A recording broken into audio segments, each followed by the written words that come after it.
Stick around. Yeah. Okay. Well, welcome back to the View from Here, Behind Enemy Lines, ladies and gentlemen. We have a returning guest here, Michael Letts, and we were just talking before I started recording about January 6th and how the Democrats are right now lying about the thing. I mean, they're praising people like Adam Schiff and Adam Kitzinger, two traitors, two liars. Anyway, what were you saying before I started recording? They're praising the Capitol Police. And you said, well, you're a law enforcement, aren't you on the same board? Well, let's take the praise, if it were deserved, in the way it should have been done. Is the chief that was on the job that day, who witnessed what happened, transpired, who asked for what, who asked for help, who didn't, who turned it down, etc. He knew all the intricacies of what was going on. Yet isn't it odd they refused to call him to testify? And then you remember they canned him a few days later, put him out to pasture, got rid of him because they didn't want anybody to talk to him. Now, why is that? Well, he's given private interviews and he contradicts everything that the Democrats are saying. So what they did was they want to praise the law enforcement officers who support their narrative. And what was their narrative? We were attacked, we were viciously assaulted. We were defending the bastion of America, the Capitol, etc. Well, the truth of the matter is, all the evidence shows the exact opposite. And they lied for so many years. They kept telling us from all the way from the top, the Bureau. We didn't have anybody there. We were just trying to help maintain law and order. Oh, at the last minute, I guess we did have over 250 assets and agents. We don't like to call them agents, assets that were present. But of course, you remember before, under oath, before hearings. Oh no, I don't think we had anybody there. I'm pretty sure about that. No, we don't recall anybody that we had there. And now the truth comes out, and that's just one the issue. Democrats are still lying about it. They're still lying, claiming that President Trump fomented an insurrection, which never happened. The insurrection was on their side. Related to that particular date was the so-called bomber, and the person that they're pointing the finger at right now, according to an independent news reporter, Corinne Clifford, she's pretty much convinced that he is not the guy, that he wears these Coke bottle glasses. So there's no, in his profiles, you'd be able to see those. Plus, he is not as mentally competent as you would have to be in order to perform those acts. So, presumably, of course, that you were actually mentally competent, to do them regardless. But the point is that the Jan 6 thing has been used as propaganda by the enemies of liberty, and they must continue their lies. So, so they go ahead and they're going to say, they're going to compound it. They're going to talk about the magnificence of these individuals that were basically following what may very well have been illegal orders, which is something I'm told you're not supposed to follow just recently. So, and the thing is, supposedly one appeared to be very fit officer got a heart attack the next day, and surprisingly, next month 4 other officers committed suicide. I don't know if it was suicide with support, but the point is that that's very dicey. And it seems to me like there might have been some possibility of whistleblowers there. And the classic thing is to go ahead and make things look like suicide or some other vile action. And, so the Jan 6 thing, well, it hadn't occurred to me that it was Jan 6 anniversary, if you want to call it an anniversary, since Roy mentioned it and such. And the thing is that pardoning these people for basically being accused wrongfully is what a pardon is all about. You're exactly right. Well, and here's what I tell those that raise the issue to me. even if whether you think pardon was correct, not correct, or etc., whether you think they were involved, or you think it's insurrection, not insurrection, the issue is about a rule of law.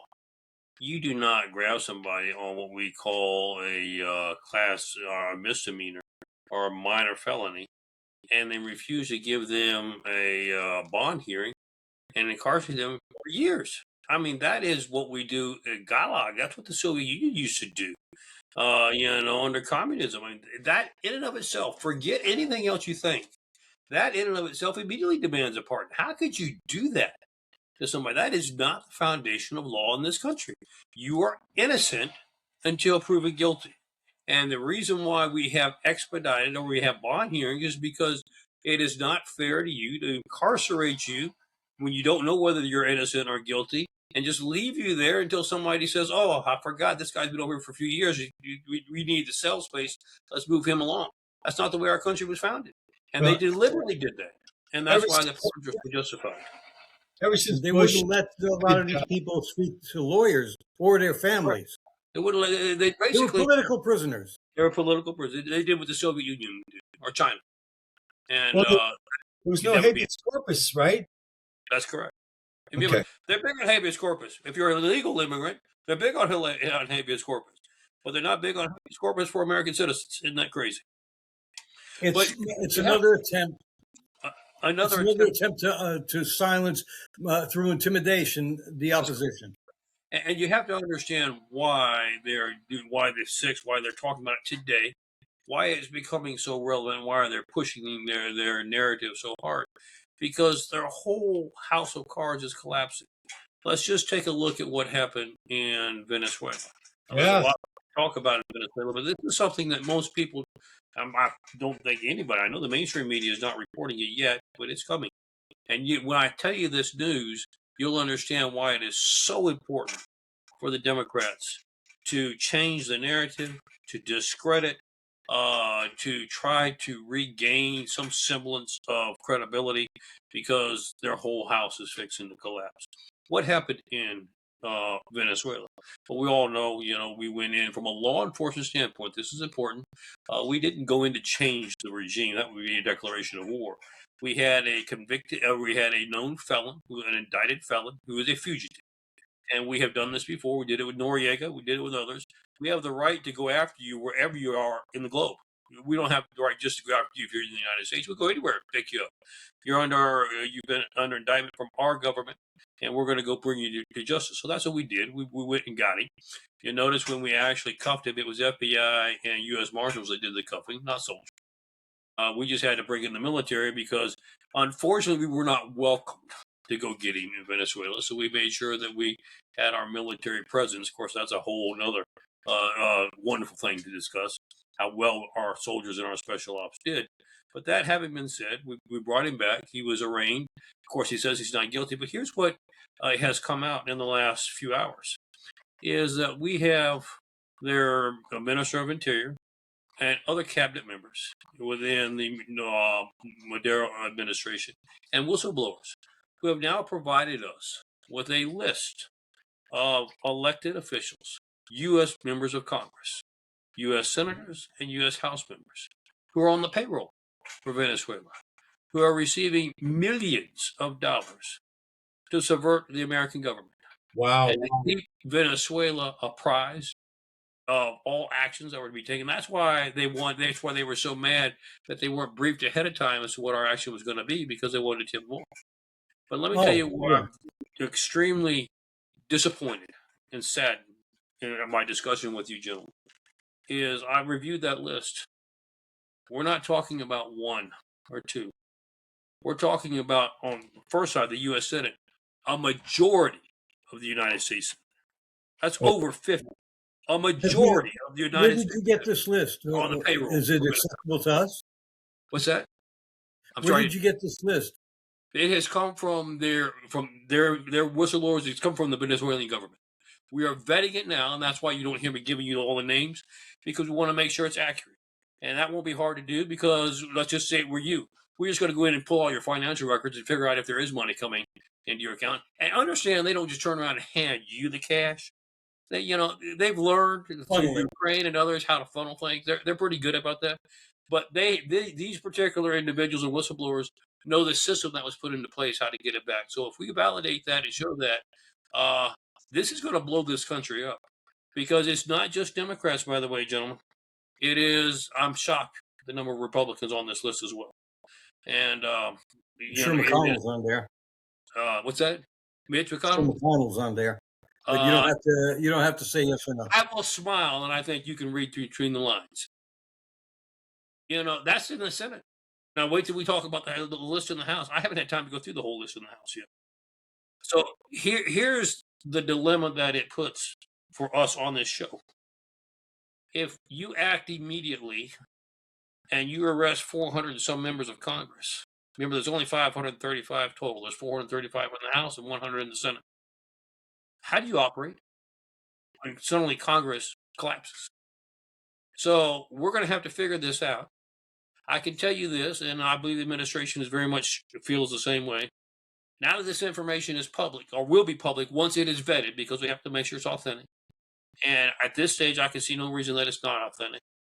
The next question will be, you cannot have a country with a two-tier justice system, we've been saying this all along, where you escape any prosecution or any accountability for your actions because you happen to be an elected official or you happen to be in power.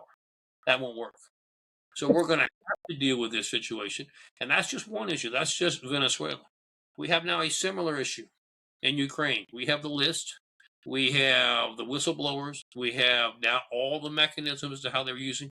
They take and funnel the money that we were giving as foreign aid to Ukraine. They go back to members of the House and the Senate. And it is a substantial list there as well. And so what we are finding out, what is this whole conversation leading to? You take, that's foreign, okay? And remember, there's more going on foreign. I'm just giving you the tip of the iceberg. Take domestic. You take Minnesota, and of course, we just got an audit report out a few days ago that shows that Minnesota is the tip of the iceberg. This may be occurring in the majority of states across the country. California, at least. The defrauding, the embezzlement, the stealing from the U.S. Treasury. We just got a disclosure probably a few hours ago on an investigation, an audit, and a preliminary investigation audit we were doing on Act Blue. If you don't know what Act Blue is a funding mechanism for the Democrats. Now, they don't actually say that. Here's what Act Blue's official position is. If you want to be involved in this country and you support a cause, environmentalism or whatever, you give the money to Act Blue, and they will see to it that it gets to the right people who support your cause. Now, if you look at who they give money to, for some reason, there are no Republicans that support any of the causes that they believe people will support. So it's all going to Democrats.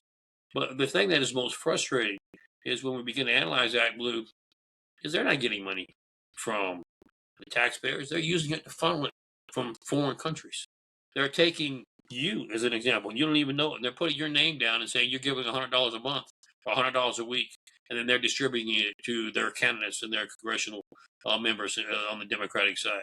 Totally illegal, totally against all of our finance laws. And what we discovered, what the memo shows, is it may be over $1 trillion. That's with a T. $1 trillion that has been either taken from the taxpayer or inappropriately and illegally gotten from foreign sources to fund these organizations and these candidates. So adding it all together, everything we've said, you've got stealing, defrauding from the taxpayers, the states doing all this. You've got programs. You've got our politicians taking money from foreign governments and operating that way. You've got an organization that's making sure Democratic candidates have the money necessary to run and win or to do whatever necessary. And they're taking it from foreign governments as well. And then the other thing that came out of Venezuela, and this is not too many people know this, but they will be shortly, is, the election system, the electronic election system, was actually headquartered out of Venezuela. And in fact, Maduro had said publicly on numerous occasions that they had changed elections, the outcome of elections, in 73 countries, including the United States. We now have the evidence, massive evidence, of what was done in 2020. I mean, Joe Biden, you would have thought, well, maybe he got beat a little bit and was able to change one or two votes and actually come over the top. we're talking about the most massive change in election numbers in history. I mean, Trump actually won a landslide Is this in 20. Dominion? Yes, we're not using their name because they love to sue when you They do. sued. Yeah. But they're going to be getting over that real quick because it's going to be hard to sue from behind bars. But you're seeing all of this come to light and to bear. The question now becomes where we're centering now is people are asking me, okay, there is so much corruption. Don't tell me anymore. What are you going to start doing about it? We have been saying all along that major action was going to take place in 2026 in the first quarter. We have juries that are grand juries that are already in panel. This is what most people don't know. There are also tribunals, military tribunals that are in panel. And we expect them to be releasing their indictments within days, weeks to days. So it is going to get extremely interesting. I do caution the American people. You're like me. I'm talking to the Americans. We're all impatient. Okay, I want it's all over with by 5 o'clock this afternoon. Understand that there are huge ramifications in where we're headed.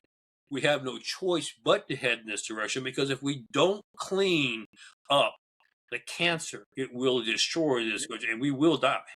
So we have no choice but to head this direction, but we have to be careful while we're doing the surgery not to move too fast and nick the wrong artery or nick something else in the process. We have to make sure it is strategized and that it's done in an appropriate manner to keep the patient alive.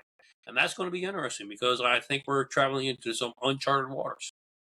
We're probably going to get a lot of these indictments released shortly before the midterms, I'm guessing. This is what I'm pressing for. I want them released within the next 30 to 60 days because I need Pound it in. We need clarity. We need resolve. Because here's what I'm telling the American people: I don't want you to get too excited today, because just because we issued an indictment today, and this is why you heard me say tribunals, we know that our judicial system is beyond corruption.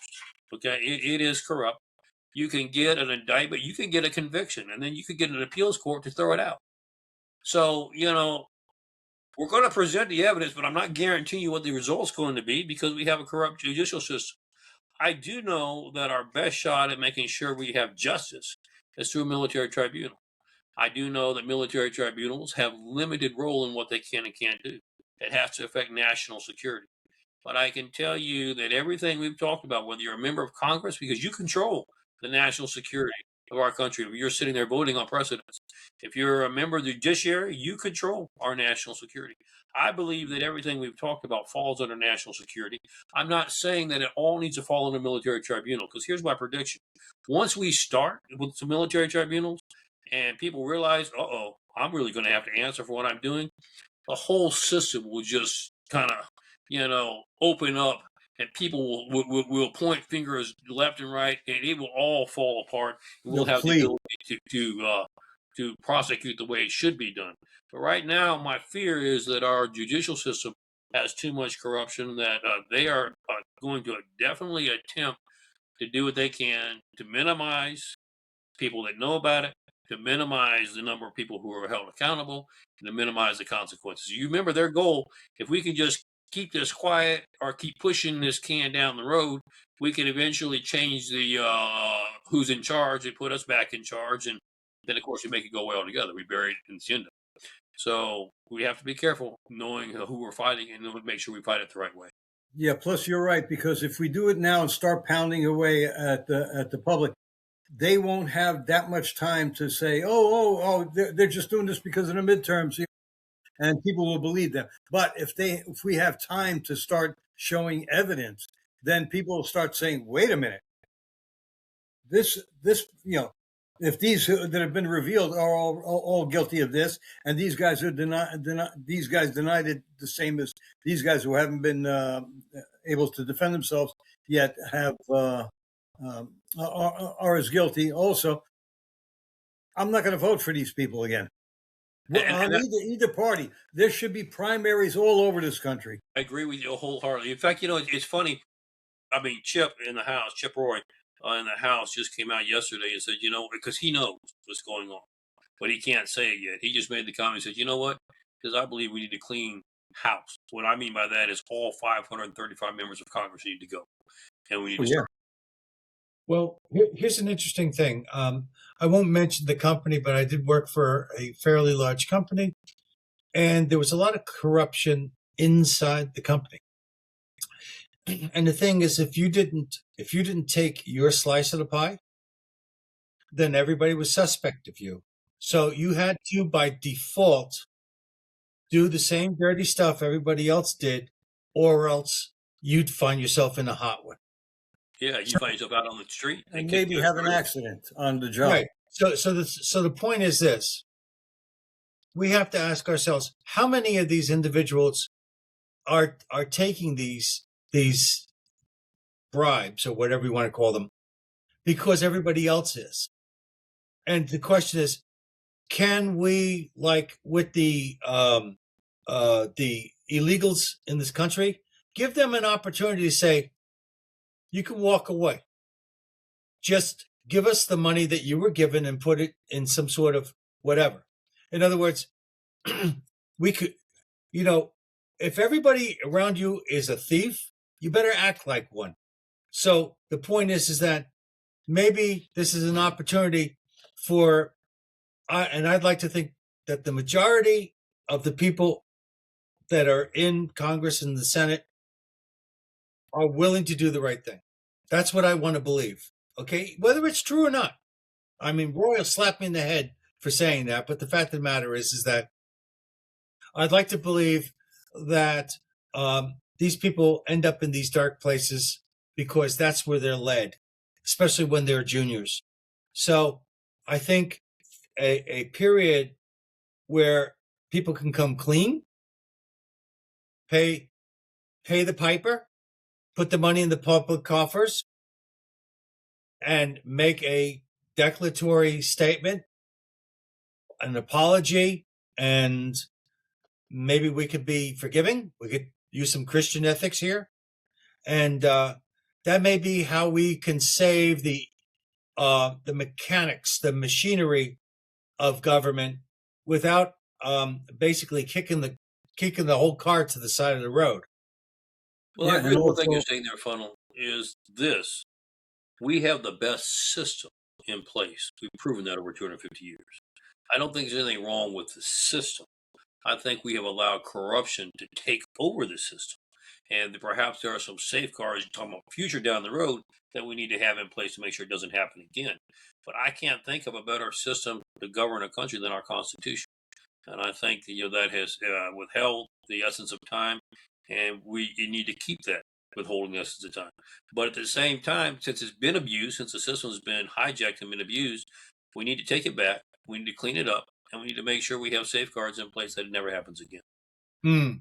Yeah, and also, you say, well, we allowed, and we allowed because we weren't vigilant, we weren't active, we were too trusting. Yes, we were too trusting.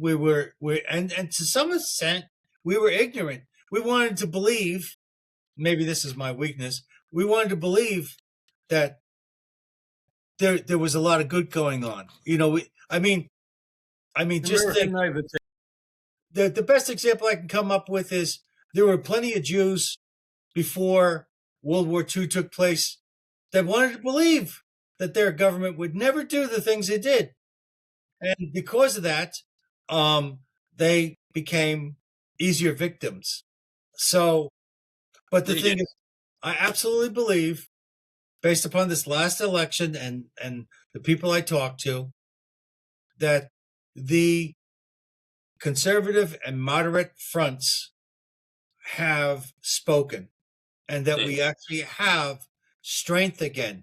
And the thing is that, I'll be honest with you, if necessary, I say let's have a lottery and put everybody's name in the bucket and make them senators and congressmen, and we'd be better off than a bunch of corrupt bastards. And we'll figure it out. I would agree. One of the things that we're discussing is, and taking part of what you're saying there, Funnel, is if we can do this in a staged fashion. I'm careful how I say that, and Yes. get a group to say, I think I'm going to resign. Whether you say I'm resigning because I'm a crook or you just say I'm resigning because I'm going to spend more time with the family. Whatever it is, if we can do it in a stage form, we can get those out and you have time for special elections. But we're going to have to be blunt with the American people. Please don't send us somebody back, the same one that you just put. With Oh that no, they'll have to waive their right to ever run for office again. waive their rights, and we need to go to the people and say, look, this is how the system was corrupt. So you make sure whoever's running, you ask, are you supportive of these kind of corrupt methods? Or are you supporting of putting place guards in place so this never happens again? Make sure you send us some people with integrity next time. Because Tampon Tim is the first one to fall right now. he knows it's coming. That's why he's not running for re-election. Where you hear me, see me smiling is that's not going to get him off the hook. Just because he's not running again, justice is still coming his way and is coming big time. Yeah, and I wouldn't be surprised if he takes a long vacation sometime in the near future as time to indict comes along. But we're working on it, the never combination comes back. now. I mean, we've got 30,000 people. Don't realize this. We've got 30,000. We created 30,000 beds to get them. There's not anybody in it, but we did it for a reason. We weren't taking 30,000 beds for military operations. We knew what was coming. This was years ago. And so we are set and ready to go. You say 30,000. What are you talking about? I remind people this. Let's just use a congressman. He didn't do this by himself. There are a lot of players that help set the situation up, a lot of intermediaries. And hey, I don't care whether you got the money or you help somebody get the money. You're just as guilty. And the Somalis, they set this up, but they wouldn't be able to do it without the cooperation of inspectors and other government bureaucrats, including the goddamn governor of that state. You're exactly right. I think what has come out in the last few hours with Somalia that it so infuriates me. It's not just the Somalians here. This actually was a coordinated movement by the Somalian government. As far as I'm concerned, that's a declaration of war. I mean, I know people are going to get mad at you. I have me on the show when I say this, but I just as soon go make them a parking lot over there. I mean, if that's what you think about Ilhan Omar sent them millions, if not billions of dollars. Okay? And she has publicly stated her allegiances to the president of Somalia. She should not be in government. She should have been removed from government immediately. She should have been impeached that day, censored, impeached, taken off all committees, and investigated deeply. And that's why I believe in the military tribunals. There are some sentences that we need to go by the Constitution, and that's called a firing squad or hanging from the nearest tree. And there's plenty of people that need to fit that category, I believe. Yeah, I've been saying for a long time in my posts once in a while that England and a lot of other places in the UK need to bring back the gallows or the guillotine, okay, because there are people that are being betrayed by their leaders. And they've been betrayed by them for years now, and nobody's doing anything about it because everybody is we can't do anything. Americans are different because we'll react more violently or more how shall I put it? We're all armed. Yeah, we have the ability. But too many of us are complacent these days. Life is too easy. Especially in the cities. If you commit murder, then you should forfeit your life, unless it's justifiable. So now, it's not murder, it's self-defense. Right. Yeah, self-defense is not murder. Yeah. So here's the thing. I want to change the course of this conversation a little bit because the main reason why we happen to know Mr. Michael Letts, is because of Invest USA. And I want to make sure that he gets an opportunity to present to the public that are not familiar with Invest USA, what Invest USA is about and how to get there. Thank you so much. I appreciate that. And it's pertinent to everything we're talking about because Invest USA is a 501c3 dedicated to providing the necessary protection for our officers on the street. You say, why do they need that? Unfortunately, for everything we're talking about, defund the police, stealing money out of the treasury, etc., our cops on the street right now, and not just our cops, our firefighters, our EMS workers, don't have active shooter vests, don't have necessary vests to provide the protection should somebody take a shot at them. Now, more than ever, because there is such a movement going on, as you mentioned, people are waking up And people are saying, who's going to make sure that justice is served? Those that are being viewed that are doing the nefarious acts are just as adamant about making sure you don't find out. And so they don't like law enforcement. They don't want it to be around. And they just as soon bring in as many illegals or anything else and shoot and kill as many of our officers as they can to diminish their capacity to enforce the law. We know that for a fact. You say, is that hyperbole? No. We know right now that the Southern cartels in Mexico, I'm very familiar with them. I lived there for 15 years. And quite frankly, they're offering $10,000 a head for any American law enforcement officer killed in the line of duty. Wow. We have people out there trying to destroy our cops. It's bad enough to have to go out and face this, but to do it without the necessary equipment and then to think in the back of your mind, nobody cares whether I get shot or not. Nobody cares about me. They want me to go out and protect you, but they don't care about me. They won't even give me a vest to protect myself. We need to fix that from a governmental standpoint. But until we do, we don't need to have an officer out on the street thinking that we as the American people don't care whether he comes home to his family or not. That's why we created Invest. That's why we are seeking donations. We've given out over, I hadn't looked in the last few weeks, but 18,000 vests to officers across the country. Let me quickly tell people, they say, I thought everybody had a vest. No. When we started Invest 32 years ago, 52% of officers had no vest, period. We got that down to 19%. But the game changed about 10 years ago. The vest that we were providing at that time, 30 years ago, was the only vest that was available. It was called a concealable vest. It's what you see under their shirt, and it's made out of Kevlar, 27 to 32 layers of Kevlar. And that's just nothing but a material. That many layers. It's ballistically resistant, but it will only stop a pistol. It'll only stop a sidearm. That's all. That's all it was designed to do. So, in about the last 10, 15 years, the game has changed. The cartels, the terrorists that are in this country now, the human sex traffickers, they don't bring a little 38 police special to a battle. They bring an AK-47. They bring a long-range rifle. Cut right through a concealable vest as if you weren't wearing one at all.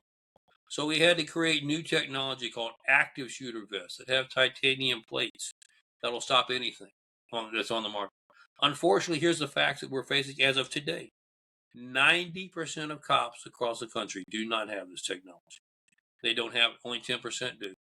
And the reason why, one of the reasons is because you have agencies say, well, I gave you a concealable vest. That's all we can afford right now. I can't afford anything else. You just have to make do.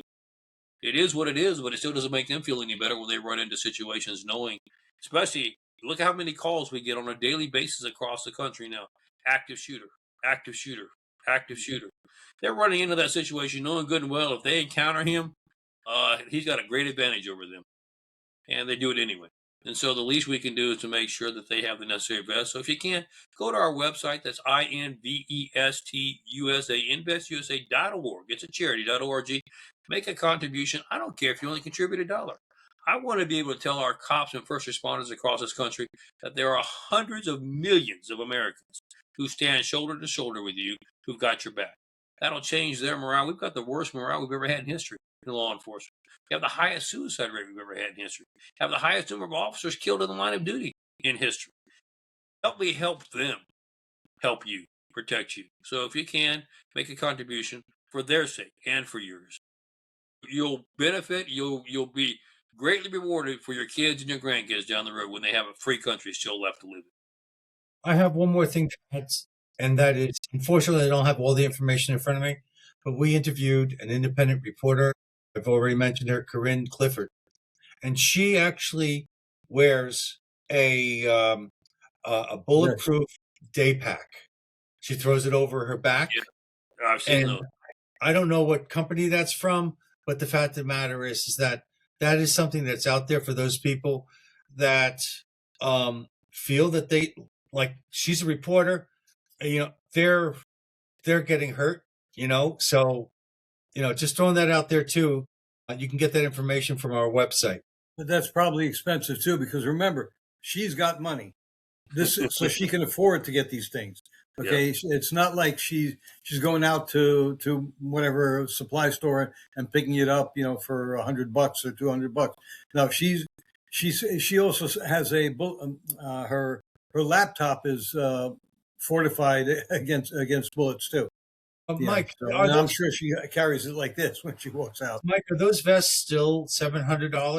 Dropped down from $1,500? Yeah, I say 700. Sometimes they're 650. Sometimes they're 17. Depending on the cost of steel. Because one thing I tell the American people, I'm not buying Chinese steel. I promise you that. It's going to be American-made steel, and it's American-made titanium.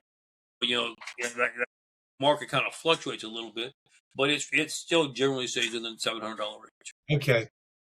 And I'm guessing that since it's only 10% of cops who get the titanium vest, that most of those are probably SWAT members. That's SWAT correct. team members. That's correct. That makes sense, Although the guys on the street are the first ones to encounter something, and they don't have the protection they need. See, where we've changed our protocol. In the old days, when there was an active shooter, your job was to go on the scene, stand back, and keep people away until SWAT got there. Now the protocol is, you get the call. If you're the first on the scene, you got the scene. It's yours. You better do something about it. You go in and confront and try to take down the assailant. Regardless of whether you're a street cop, school resource officer, you got a badge, you're the first one on the scene, you're expected to go in and try to bring down the assailant in the massacre that's happened. Does that hold even though the Supreme Court ruled years ago that police are not obligated to protect you? You're right. Technically, I could say, I'm not going to do it. Of course, you won't have a job long because Look at Dallas. Yeah, but I'm just going to be blunt with you. I've only seen one or two officers in my life. They're no longer with the law enforcement who ever had that attitude. Most of them, hey, I'm here to protect, with or without the equipment. I'm going to go in there and do what I can to save lives. That's the kind of people that we have serving us, which gets back to the whole point of Invest. With that kind of attitude, can we not at least show some kind of deference to them and appreciation for what they do by making sure they've got a vest to take care of themselves? Well, unfortunately, we have a chief fire person. I don't know what her title is in Los Angeles. No, she's never been a firefighter. That what are you talking about? Won't pull you out of a burning building because if you're there, you shouldn't have been there in the first place. So she's not the one that they appointed in New York, though, is she? No, but that's the one in L.A. Yeah, the one in New York is similar, but people ask me, why would you give it to a firefighter? In New York, we had a fire crew that got on the scene before law enforcement did. They ambushed all 9 of them, killed all 9 of them. Had they had a vest, they would have been saved. EMS workers. In my state alone in South Carolina, in Charleston, we had an ambulance got there on the scene first. They killed both of them before cops could get there. That's why we're giving them to cops first. But if agencies feel like, hey, I want to make sure my people, can I at least have a few of them on the truck just in case we encounter something? We're happy to try to oblige. In the Newark riots, and this is going back way back, like in the 60s, they were shooting at firemen trying to put out fires. Correct. I remember that. That was a while back. You're exactly right. So if we could get a lot of that money back from the Somali grift, the way that you said, or even money back from these corrupt politicians in our government, if we could get a lot of that money could go first directly to get vests for almost every cop in the country. You're exactly right. It would take nothing would make me happier than to go on your show and say, look, I'm here to announce charity is shutting down. Mission accomplished, objective completed, and I'm not needed anymore. Going home. That's exactly what I would love to do. You'll find something else. You'll find something else. Yeah. You're still a chaplain. Once. You're still a police chaplain, so. That's correct. There's always plenty to do, but I will tell you this, you're exactly right. And it would be a very small fraction of what it probably would take us 100 million, maybe 150 million to complete the task. I mean, we're talking about trillions of dollars that have been wasted. I mean, so it's a drop in the bucket. I love your thinking, Roy. If we could eliminate the fraud, the theft, the corruption, we could, first of all, take care of our first responders and our military, make sure they're properly the best in the world on both occasions. Then we could pay off the debt so that that's not hanging over our shoulder. And then we could invest it back in the American people. And my goodness, I can't even imagine or dream that big as to what could happen in this country. Yeah, and give me a social security check that is decent. That makes something, I mean, and you would be putting it back in the economy because then you'd be going out and buying things, and then Exactly. it's amazing. I tell you this, it's frustrating to think at how where America should be had we not had all this corruption among our elected officials. Just what Funnel said, those that we entrusted, we thought were decent people who would watch out for us the same way we want to watch out for them, and they stabbed us in the back, and they have repeatedly, almost destroyed this country. Where would we be today had we had the right people in office for all these years? Mm. Well, the thing is that corruption has been with us since the written word, and the thing is that there's always been a battle between those who see a grander vision that humble themselves and those who only see themselves. So there'll always be that conflict. And again, one of the problems is that if you're in an environment and everybody's doing the wrong thing, it doesn't look as wrong, or it looks actually somewhat necessary to the process. It looks normal. Yeah. Well, it is by definition. Yeah, and that's what's happened with Congress. It's kind of like people. It used to be servanthood, statesmanship. You serve. Now it's a great career, and if you can get elected, they say don't worry about anything else. We've got it all mapped out. Here's how the money comes in. They'll give you all the details. Here's how we make sure you get reelected. Here's how we pay for your campaign. You just make sure you give us your ear when it's time that we need something from you. Okay, and that's where it has been, and we have very few statesmen left in Congress. It is a corrupt system. I have some good news. The good news is they've been lying because they're afraid of the truth. You're and exactly. as long as the individual is afraid of the truth coming out, that means they haven't taken all the power. So Correct. we still have enough power for them to fear us. So we will persevere because the good that's in people is flourishing. And I mean, you got guys. See, Trump is the pinnacle. Okay, he broke through. But the fact of the matter is, he has an infrastructure now, and when it comes down low enough, it's the American people. It is, So, and America's leading the way for the world. I mean, like I said, look at what happened in Iran. Look at what most people don't realize is I've gotten all kind of. I think I may or may not have told you this, but I was knighted by the German government. Teutonic knighthood for some of the best we gave over there. The reason why I'm mentioning that is I have gotten calls from both the Teutonics and the Templars. Templars being in England, Teutonics being in Germany and in Europe, who are now organized hundreds of thousands of people that are joining the movement for one reason. They say, this takeover by Islamic jihadists of Europe and England and by Muslim is over. We are going back to the old crusades. We are going to take our countries back. Now, will they be successful or not? I couldn't tell you that. But just the fact that they're seeing what's going on, the awokeness that is coming in America, they're realizing the same thing has already happened in Europe and is way down the road in England. And they're saying, boy, this is not where we want to be. It's time. If we're going to break this grip of evil, the time to rise is now. And so I think 2026 is going to be a historic year unlike any it's ever been in history before. Let me ask you one more question. Yes. Are there any people in the media that are on the payroll on that list? That's an interesting question. I'm glad you raised that, Roy.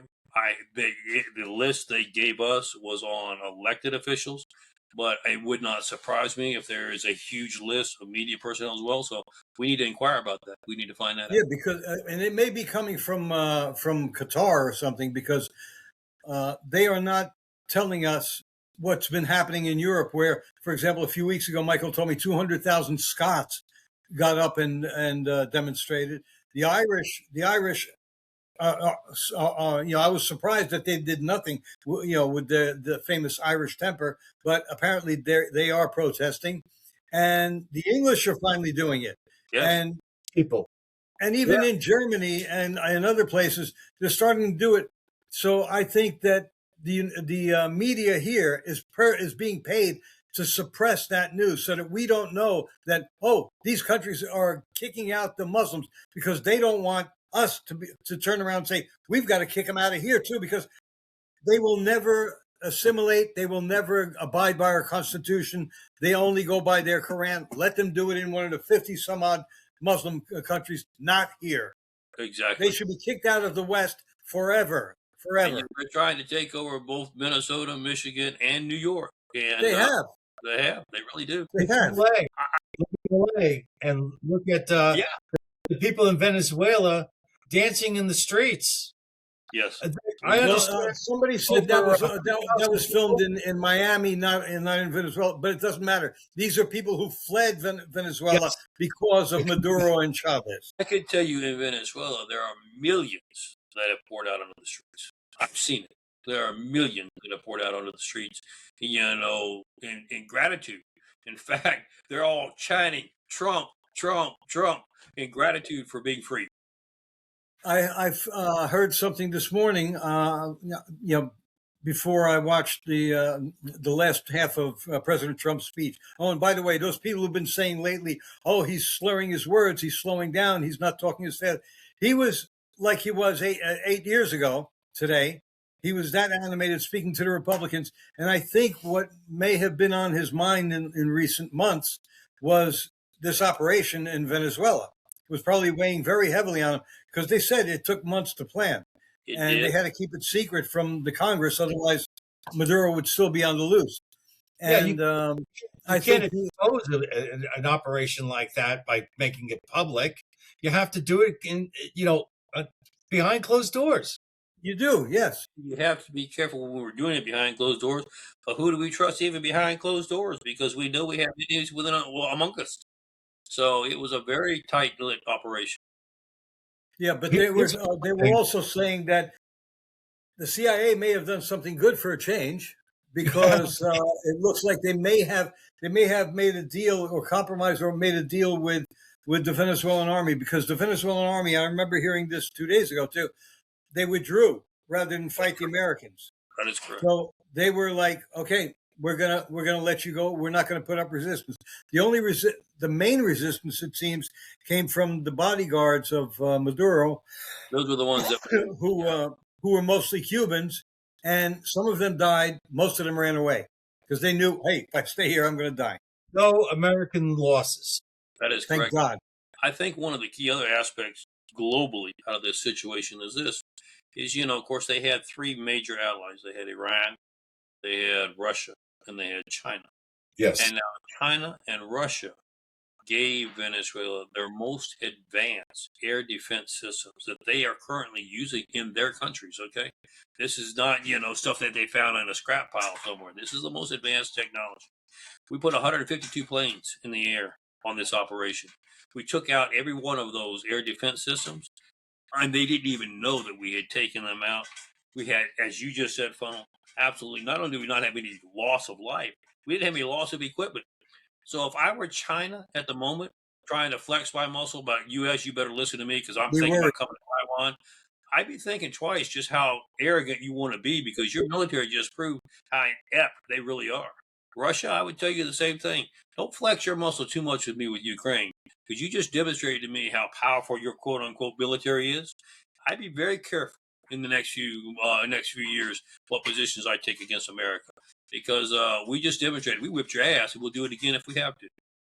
I saw an article a couple of days ago where some guy was saying that China now has to worry about their radar, that if they attack Taiwan, are they going to be able to see the Taiwan retaliation coming? Exactly. Because now there's doubts. So they're like, ooh, I don't know if we should do this. And the mullahs in Iran, they're not going to start running people over in the streets.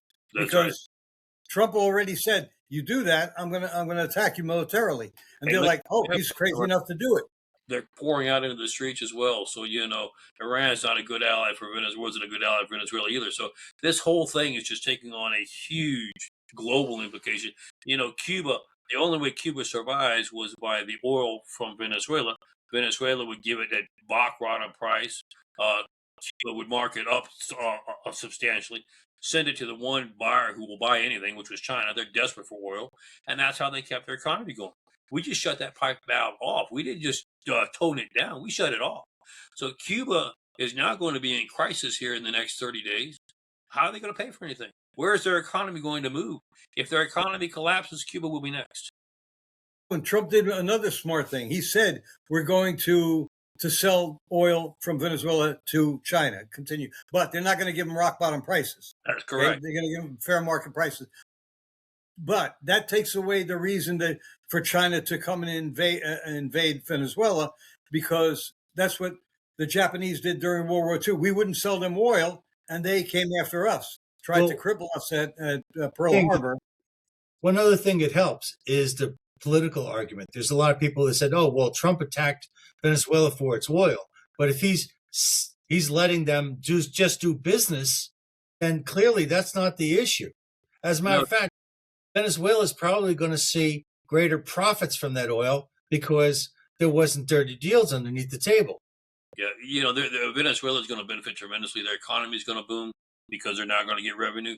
We're going to get revenue for anything we put into these operations. We're going to get paid back, plus a lot of debt that's occurred over the last decades. So it's going to be great for America. This is just a marvelous plan and thing. But I think it's critical for the Democrats because they're trying to holler and say, "Oh, you didn't tell us ahead of time. You engaged in a war." This was not a war. This was a law enforcement operation. We had an individual who was indicted, who was a fugitive of the law, Maduro, that we went in and picked him up and brought him back. Now, yes, they didn't welcome us to come in, so we did have to bring in military presence to make sure we had the security to be able to cuff him. But the people that took him in were the U.S. Marshals and the FBI, not our soldiers.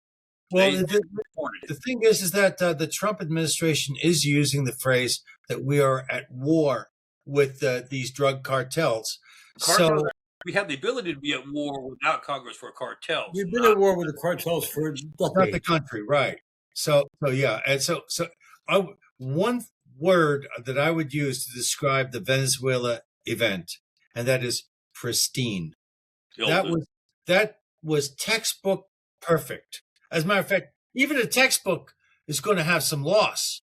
The fact that these guys walked in there, okay, took this guy, okay, and brought him out, and didn't lose any American lives, didn't lose any American equipment, and brings him to New York City, which is, as far as I'm concerned, questionable with our little friend there. But I'm quite sure nothing is going to happen there. But no, the Marshals will not allow the cops to take him. He said, "Get the hell out." Trump said, "Get the hell out, and we'll leave you alone." But no, he wouldn't listen. So the other thing is that it's one thing to talk big, it's another thing to deliver. That's so true. now Trump is not only crazy, but he's scary because he can actually do it. What he says he can. Yeah, exactly. Well, Maduro talked big a couple of weeks ago. I saw a clip of him dancing and so forth, and then daring Trump to come and get him, and then calling Trump a coward. Well, you FO'd, didn't you? You know, addressing your comment about New York, that was done specifically because Mondani had called, you remember, the White House and told the president his great displeasure that we should not pick up on Maduro. So we decided, okay, well, we're so sorry you feel that way. Just to rub it in, we'll go ahead and bring him over to New York and arraign him there, just to prove to you that you may have won the mayor's race, but you have absolutely no clout in this country. You have no clout. I think he's also going. I think I heard somewhere that they're going to move him to get a change of venue, move him outside of New York. Although New York is where he was indicted. That's correct. But I think was that a federal indictment, or was it? So they could move him to D.C. even. We'll probably end up moving him to Florida. Actually, D.C.'s too corrupt. We're going to probably move him to Florida, and then it'll be a short distance from there to get there. home. You go. There's going to be so many boots around him, it won't matter where he is. You are correct. You are correct. And the other thing I want to pick up on what you said, funnily, is making sure we reinforce what you said. So proud of our special forces. This is how you do a operation. When you get politics out of it, you tell the military, here's what we want to have accomplished, and you tell them, do it. Just tell me what you need. This is what you get. It's when you have what Jimmy Carter did with the hostages in the desert, or what Biden did with the Afghanistan withdrawal. When you have the politicians trying to tell you, this is how I think you should handle it, this is what I want you to have done, you get total disaster.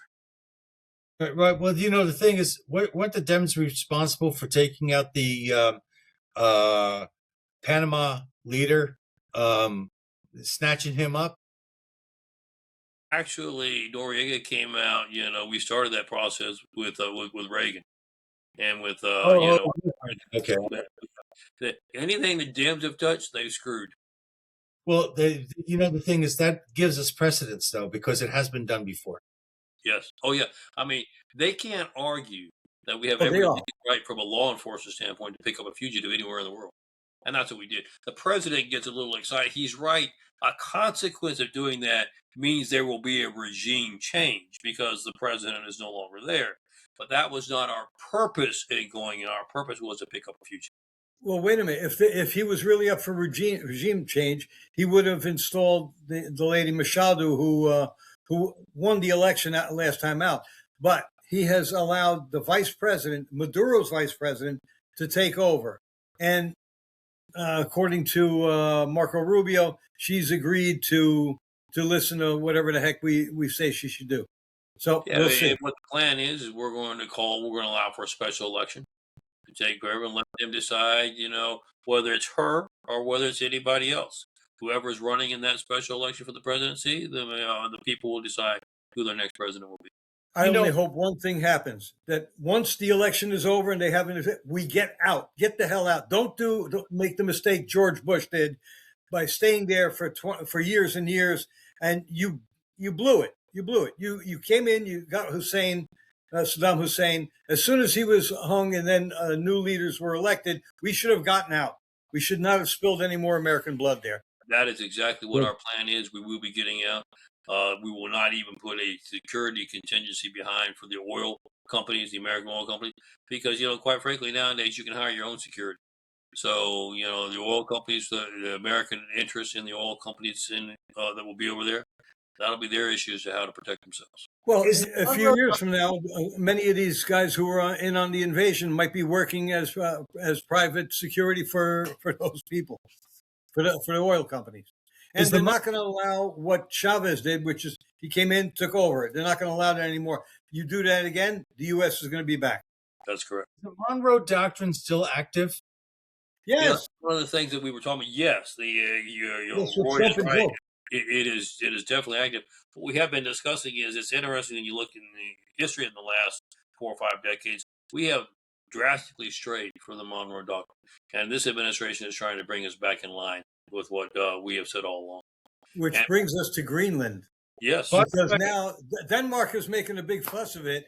But you know what? Denmark, you're in Europe. The Monroe Doctrine says you're not supposed to have a colony here. Go away. We will take care of Greenland. We may or may not occupy it, but we should put a base there because the Chinese or the Russians would love to have control of Greenland. And it's, what do you call it? The minerals. Trying to negotiate a naval base on Greenland. So, okay. They see the value. And the president is exactly right. It is strategic for our national defense and our national security. And I know we've had great relationships in the past, but those can always change, especially when you're being overrun by Muslims in Denmark and you get a change in government like you're doing in England. They're going to be our adverse enemies, and we're not going to be put in a position to compromise the security of the American people by not protecting. Get proactive instead of reactive. A lot of stuff going on the last few days. We covered a lot in a short amount of time, and there's a lot more left to cover. But I can tell you this: because you really 2026 is going to be a historic year, folks. This is going to be. You're going to want to stay with the old show because it's going to change every couple hours. Is what it looks like. Yeah, It's our birthday, and we happen to have Trump as president. Isn't that nice? I love it. I love it. I love it. Yeah, no, this is good. God bless you, brother. I hope this will be a great year, our 250th anniversary. It will be. Let's just make sure, I mean, we're putting the heat on, make sure we provide accountability. I do want the American people to know they're going to be part of that accountability, because you can lead a horse to water, but you can't make him drink. We have a But corrupt. already the leftists are going crazy about it. I mean, well, they don't want you to know what they've been doing, period. So when they get exposed, they're that really, but they're hoping by being exposed that you will be too busy to care, and we'll let them cut deals behind the scenes.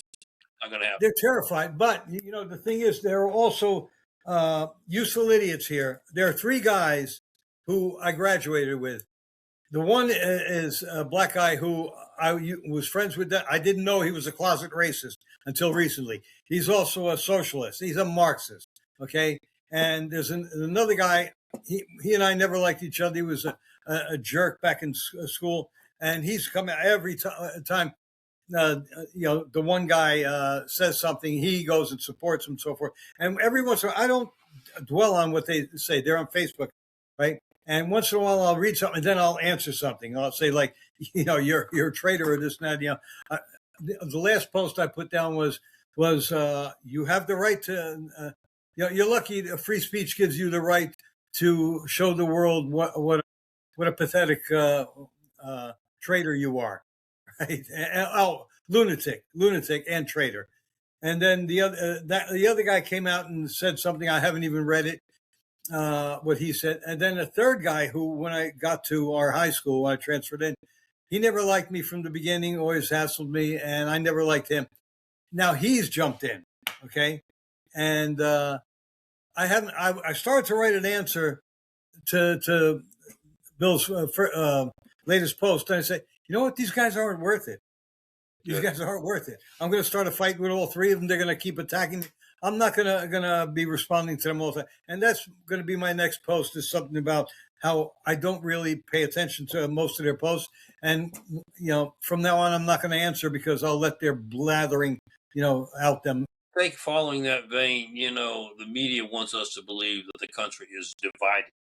And actually, I believe it's the contrary. That I believe there is a very small minority who happen to have the tentacles of the media and can make themselves appear to be much larger than what they are, so that we will think that the fight is much more difficult than what it is. Let's keep reality. They're just a small segment. We're going to go ahead and just wipe them out and move on. I was talking to somebody who used to be very close to me, and they went down this list of things that Trump was doing wrong. And I went through the list. I said, no, I agree. That was good. I agree with that. I agree. And this last one I was unfamiliar with. And at the very end, I said, I don't know what that is. And then I go ahead and I finish it off with, let's see how you feel after you get this year's tax return. I love it. The bottom line, I think the easiest thing to say to all of us and to America is, thank God we're not in the Kamala administration. Oh my God! Trump mentioned that today. He said, "Imagine if Kamala were in charge, if I hadn't won the election." Actually, I'm thinking about making a T-shirt that says, how's that? Oh, every day without Biden being president is a good day. Yeah, it turned out to be a good day. Yeah, it would be a good T-shirt. New York, New Jersey, I think Connecticut, Michigan, if memory serves, and California have all said they're not going to abide by the Trump no taxes on tips thing. They won't pay federal tax, but they're going to continue to pay state tax on those earnings. That, I think, and I hope, is going to start drawing a lot of these people, in the unions or who work as busboys and waiters and so forth. What do they call them? The service trades, I think. Hopefully that will turn them away from the Democrat Party finally, once and for all. I believe it will, and I believe that, it's interesting. Democrats just like to run their mouths. I mean, how in the world do they think they're going to enforce it? If I'm not having to pay federal tax, why am I keeping a track of everything just to turn it over to the state? they're going to have a harder time than they realize trying to implement their own policies of taxing people for things that the government is not willing to do. Well, Well, supposedly, and the left is being influenced by lies by the media, because my oldest son the other day said, so I didn't get into it because it was Christmas. I wasn't going to get into an argument with him. He said Florida is doing horrible and so on. That their economy is worse than California or New York. So I checked with Grok later on, right? Grok is saying the exact opposite, that no, Florida is doing way better than New York or California, okay, and even New Jersey, because its economy is flourishing. So my son gets a lot of his information from The Atlantic, which is owned by Bill Gates. Steve Jobs' widow, and she hates the Republican Party. She's a solid Democrat. She gave millions to Obama and Biden, and it's just a rag that lies and well, doesn't have any news in it, really. What they're getting that from is this one statistic, and that is that there's one business in Florida that's not flourishing as well as it is in the blue states, and that is transsexual operations. It seems that they're not making as much money in Florida doing transsexual operations as they are in New York, New Jersey, etc. So they're absolutely right saying, financially there's a disparity there. I'm just throwing it. Dominion struck again in Miami recently. They elected a Democrat mayor. Yeah. We're still trying to kind of figure that out. I would tell the administration, I really feel like at that stage, people were beginning to question, were we really going to do what we said we're going to do? Were we going to hold people accountable? And, quite frankly, we had. And I don't think they turned on Republicans and the administration, but I think they just kind of said, you know what, I think I'll just sit this one out and let's just. No, a lot of people are saying, hey, come on, we want to see arrests. That's right. And that's why I'm telling the administration, we don't want that to happen in midterms. Our people just saying, I don't know if it's going to really work out. I'll just stay home. We want them enthused and excited. And I can promise you'll get enthusiasm and excitement when Americans start seeing people in handcuffs who have defrauded and destroyed this country. That is what will generate them and cause them to go to the polls. Well, I will celebrate the day I see Tim Walz being frog marched. Well, we'll have to make sure I get up that way. We plan a celebration together. I'd love to do that.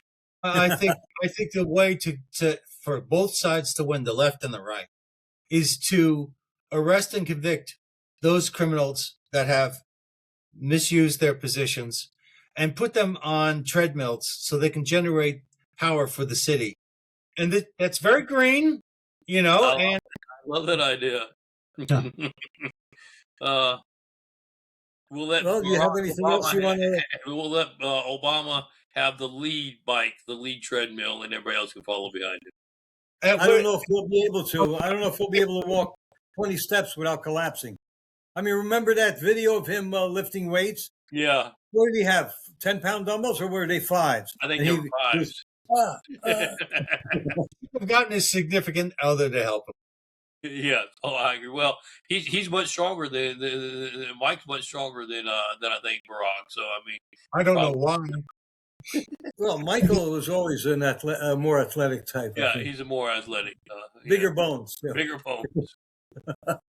It's always a pleasure to get with you. We have such fun, Yeah, it was great having you back, and I hope we'll have you back again pretty soon. Yeah. Stick around. And we'll talk about this maybe in a couple of months, 2-3 months, depending on what's going on. We'll see. We'll hash it out. I'm hoping we'll be talking. You'll be saying. So, do you have any more pictures of their expression when they were getting cuffed?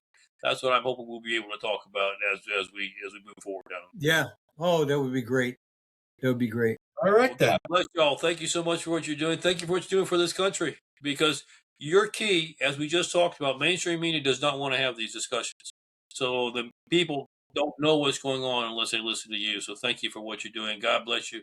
God bless America. Y'all have a great new 2020. Well, thank you, and thank you for what you're doing.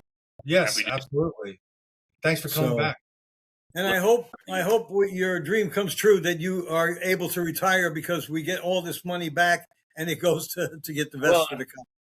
That's the plan, But like Funnel said, I'll go from one retirement to something else. I'm sure I'll get nailed for something else. But that's all right. Right. Yeah, I'd rather burn out than rust out. and let's spend some money to get rid of those judges, so these people that are active shooters stay in jail, and then there is no threat. We've got to just totally redo our judicial system as well. There's so much. Oh, yeah, because they're trying to instill chaos in the country so that people are afraid, and then try and take away our guns so we can't defend ourselves, and knives and whatever. And I mean, you can't even own a slingshot in New Jersey and several other states. What's so that's frustrating illegal. is they think that they're king. They have these no king rallies, but yet these activist judges think that they're king, that they should not be challenged, and whatever they say goes. Here's a funny thing. Did you know that they had the No Kings rally in England? No, I did not know that. They had it in England. They go, no kings, no kings. I'm quite sure Charles was quaking in his boots when he heard. I think Charles and the whole royal family are pretty much a thing of the past. But they're inbred in. Yeah. Well, actually, I recommend the series. Oh my God! There's a series out there called The Crown. I watched it from beginning to end, and I walked away with nothing but admiration for Queen Elizabeth. I'd like to see that. I'll have to do that. I'd like to see that. Okay, speaking of the protests, did you notice that the protests the next day, the day after Maduro was overthrown, they had people with all these professionally printed signs? Nothing hand drawn, nothing handmade. They were all professionally printed. And,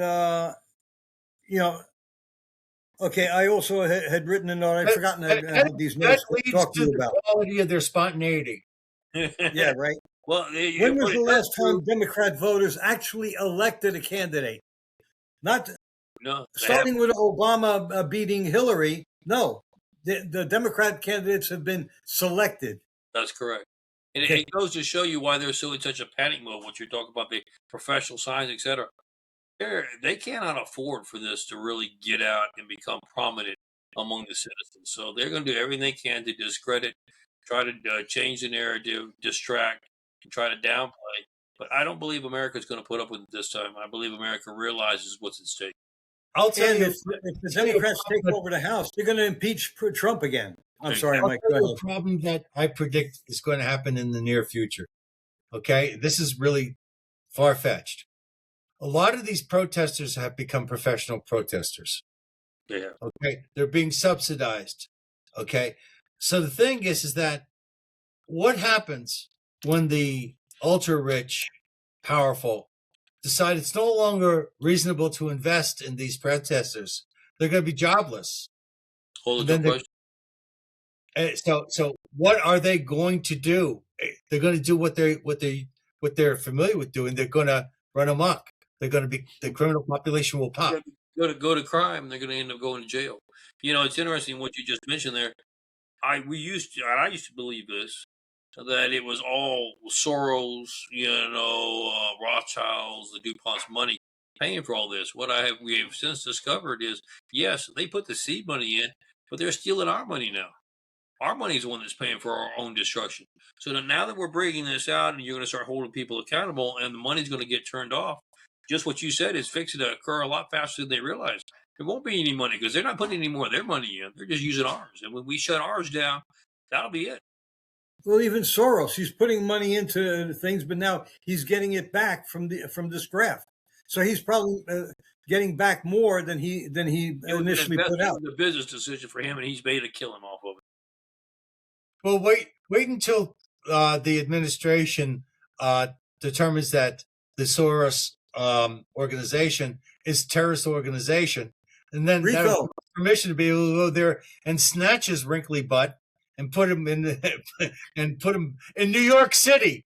Give him a view of New York City. I like what Roy just said. I think Roy's got some inside information. We're looking at that. I mean, RICO will get enacted, and we will. There's going to be a lot of people thinking that they're having fun at America's expense that are going to pay for.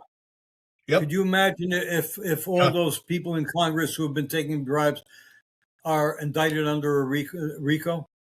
They would lose everything. Thank God and That's then they could live in the go back to the people who they took it from. then they could live in the high rises they're building for the poor. Not only will they experience personal loss, but to avoid that, they're going to go ahead and rat upstairs. So what will happen is there'll be a flood of information. It'll keep Pam Bondi and Vivek. Vivek, what the hell is his name? Cash Patel. Cash Patel. Wrong Indian. They've been slamming Vivek lately, and I don't know why. I think he's a good guy. They don't want any conservatism anywhere, whether it's on a state or national level. They're trying to make us all be painted with the same brush. You have to rally against these crazy far-right extremist ideas. Talking to you right now, Mike. The black white supremacists. Yes. I got an inspiration talking to you, Michael, and that is I'm absolutely convinced I understand the primary modus operandi of Donald Trump and why he's so successful. You ready? What's that? He actually cares. He actually cares. Yes, he does. He does. And when a human being cares, they put all of their personal stuff aside and they feed and nurture that which they care for. Yes. That's why he's a dynamo. And also, I also believe he is a spiritual man. And that is where his strength comes from. Everybody says, well, this guy's inhuman. He works crazy hours. Yeah? Well, where is he getting that energy from? I think, every once in a while, he's going to probably touch his ear and go, thanks. Thanks, man. Thank you. Yeah, that's what makes him unique. I've known him for a long time. He's a one of a kind. I've made the comment to him in the past. This is, he was considering the second run. If you don't do it, nobody else can. I truly believe he was the only man able to bring about what we've done. By the way, yes, he doesn't have good ideas. He had the resources. He could fight the legal battles. He could fight to keep things alive, whereas most other people would have been swallowed by the system. No, like Aaron Burr was back then. The deep state went after Aaron Burr the way they went after Donald Trump. But Aaron Burr wound up bankrupt, unfortunately. Correct. And Aaron Burr was well-to-do. His father, I didn't notice till a few months ago, his father founded Princeton University. So he came from a well-to-do family, and they went after him like gangbusters, and they managed to bankrupt him, even though he was able to defend himself. Tried to do it with Trump. They just didn't succeed. Thank God. Yeah. Trump said that today in his speech. They finally got my tax records. They went over everything. They had the most expensive auditing firm and so forth, accounting firm. They found nothing, absolutely nothing on him. Okay. Exactly. They didn't realize that Trump knew about this decades ago, and he had the right people in place all along to make sure that they didn't cut corners, to make sure that it would pass the muster. Right. Okay. Well, again, we'll have to say a second time, thank you for coming on, and we'll see you again next time. I think our audience has enjoyed this episode of The View from Here, and those who didn't enjoy it, you're just Democrat hacks. Okay, so have a good day, everyone, and remember the political prisoners of January 6th. Ignore what the Democrats were saying after Trump's speech. That's right. Exactly. So,